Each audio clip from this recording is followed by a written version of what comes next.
Okay, hey, welcome to another episode of On Point EDC. Today we have a great review for you from the brand Hogue Knives. They're an all-American business that was established back in 1968, and they're extremely well known within the firearm community, but have been making knives for about the past 10 years or so, depending on when you watch this video. In terms of the market segment, they really try to focus on that high-value, high-quality American-made product segment. And then the type of knife, I consider this an EDC, or everyday carry folding utility knife. Some key characteristics in design language: you're looking for something that you can take with you every day. It's really going to be all about that pocketable size, as well as having a versatile blade shape. Everything else after that is going to be preference. This is one of their Deka manual folders, and basically this line is really meant to be a direct competitor to the more, I'd say more mainstream popular Benchmade Bugout line, which I own a few and have even featured, I think, one of them on the channel, but at a lower cost with a more robust construction, adding slightly more weight. So there's a bit of a trade-off there. And this particular version is actually the clip point blade model with the MagnaCut steel and super lightweight polymer handles. So, this thing is really spec'd amazing. So I'm really excited that they came out with this one, and at a crazy price. Like, even the full MSRP is $149.95, and if you check out your local or online dealer pricing, it's typically going to be found around $130 ish, depending, plus or minus. So this is really awesome. I'm a big fan of MagnaCut, and this is actually heat treated to that optimal range in between 62 and 64 HRC. So again, Hogue just kind of they did it again.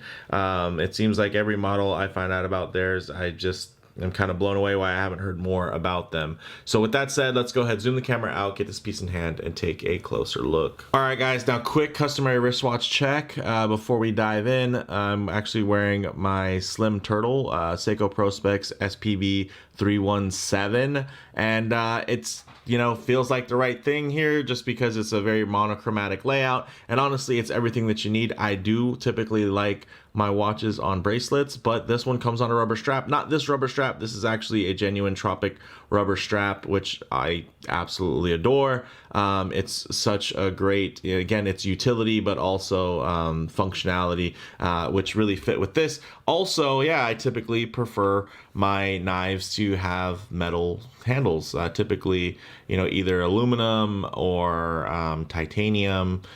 Steel's a bit heavy. So I kind of stick to titanium mainly, but then when it comes to aftermarket scales, I really get, I try a lot of different things. But this particular model, right, is really, really interesting. I like that it is actually quite, it's really, really lightweight, and at the same time, it's a nice size, and it fits great in the hand. Excellent ergonomics here, guys. Whatever grasp, whether it's more EDC oriented or anything like that, you're really gonna get a lot of, man, this is and then the finish on the blade, and man, that secondary bevel, check that out, hand honed edge there. So really beautiful, and of course in that MagnaCut steel, which is fantastic. So first things first, right? Size comparison very quickly. I think this very clearly falls in between the 940 and the Bugout, and you can see it definitely has very similar kind of characteristics from both. I know it's really meant to be more a competitor to the Bugout, but I do see a little bit of 940 in it that is a little bit more slender, and it does, have a little bit less belly, and I feel like maybe a little bit more of a reinforced tip. And honestly, like the way that it fits in the hand, it does remind me a little bit of the 940 in that it does feel like it could double, if you needed it to, in terms of if you needed to use it for tactical use. It would also be a pretty nice fit in terms of the size and how slender it is and everything. Of course, these are using axis locks, which the patent, I believe, has run out. So what you're going to get here is an able lock, which is essentially, a very similar thing. I will say for these two models, these cost more. It's, you know, especially when you consider the fact that this normally comes with green standoffs, so I had to buy some titanium standoffs. Also, I had to get one of these deep carry parkerized clips, which I love, and this is, you know, been carried and used many times over. It's only using S30V steel though, which I don't believe is, and also you can see the grind, nothing to write home about. You know, it could definitely use some honing and some stropping, but you know, the more direct competitor would be this Bugout. And again, this Bugout is also custom spec'd. I did this one, you know, with Benchmade's online, you know, little shop where you can choose, you know, hey, G10, 20 CV, very monochromatic. Hey, you know, even the blacked out deep carry clip, right? So again, now you're spending more money for something that's very similar spec. And the standard, Deka is actually very similarly spec'd to this, you know, this custom piece, because it's going to have 20 CV on G10 scales.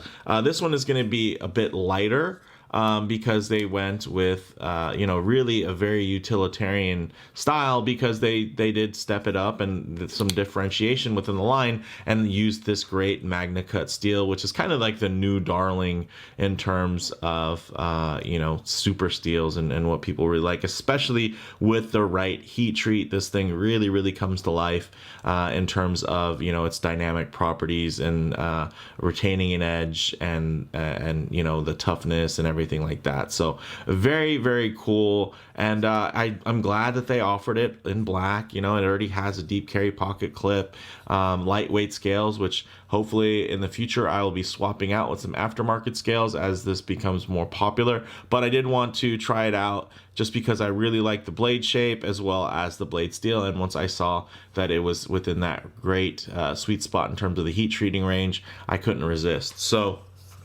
down to some more of the specs, guys. So Crucible CPM MagnaCut ultra premium right now in terms of that stainless steel, and then of course heat treated to that optimal HRC, which is fantastic. You're getting a clip point blade. It is flat ground. Let me get it to focus there. There you go. And then you have that great stone washed kind of tumbled finish, which is a very nice finish in terms of, being a user and being a working finish. That just looks really nice, and it's gonna stay looking nice because it, you know, doesn't have some fancy satin finish. So I actually can really appreciate that when you're talking about a steel like this, and then also in kind of a use case like this for this type of knife. You're also getting something that is very sharp, you know, with that very clean secondary bevel, but is essentially a hand-honed edge, and it's nice. I mean, it's not mirror polished or anything like that, but you can compare the grind to the Benchmade, and this thing is really clean by comparison. My other experience with Hogue, pretty much my first experience with them, was their Ritters, which used to be put out by Benchmade, and then Hogue kind of took over.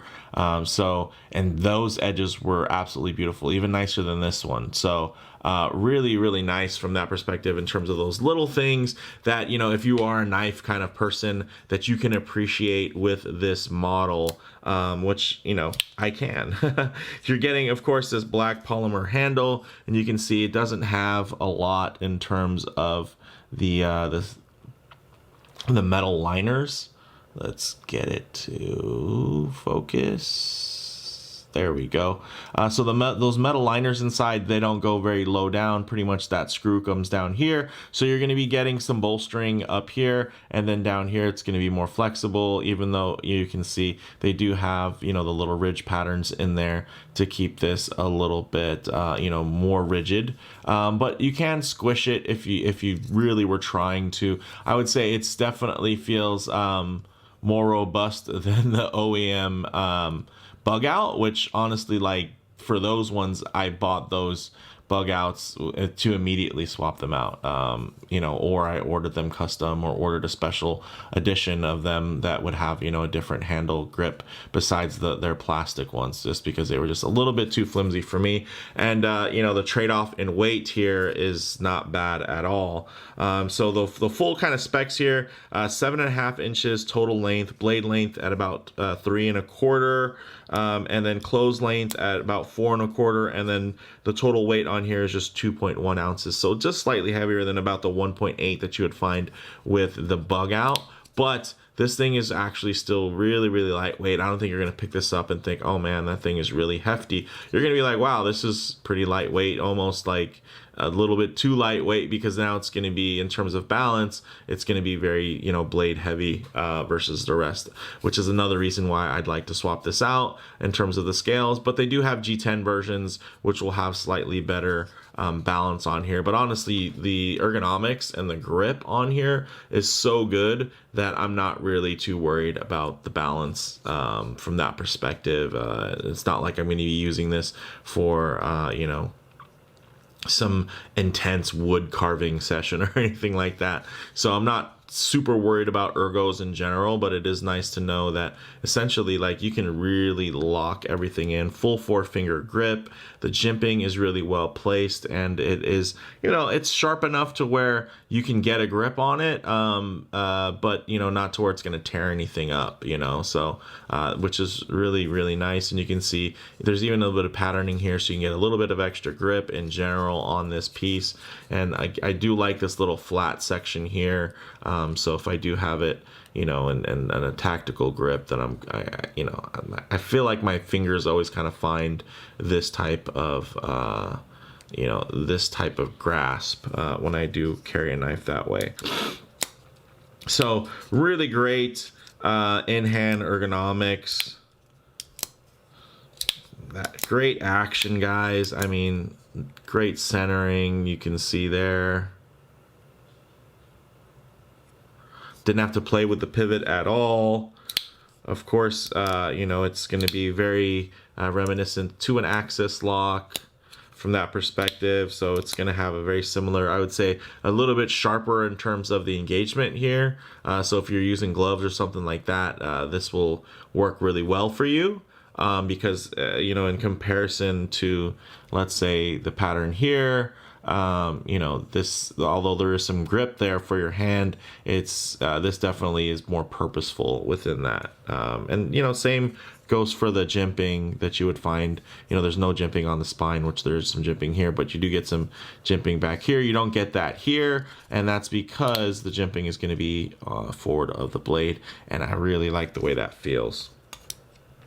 So yeah, again, this, in terms of the way it feels, it does remind me a bit of the 940, kind of crossed with the Bugout, you know, maybe even a little shades of, you know, mini grip Tillion, you know, maybe somewhere in between a mini grip and a full size grip. So there's a lot. I mean, obviously this is not some type of homage or anything like that, but it's just, especially with this type of lock style, this blade shape, this profile, then this use case, it just reminds me of those things. And there's nothing wrong with it reminding me of some really classic knives, which I own multiple iterations of, right? So these are not just, you know, one knife I owned 10 years ago. It's like I have collections of these knives. That's how good they are, and that's how available they are with different configurations, you know, in terms of the blade shapes, different configurations in terms of the blade steel, different configurations in terms of the handle material as well. So those are all good things to have in common. In terms of the action, guys, you know, like I said, very smooth, fast open and close. You're getting phosphor bronze washers at the pivot. In the pocket, really great, compact.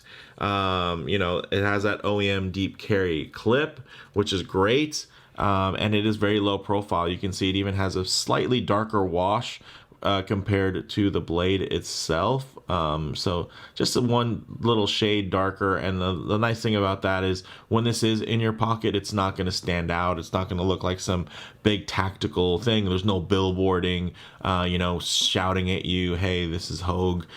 So I really do like that, and because of the shape of it, they did put it in a good place to where a lot of this is going to be essentially buried underneath.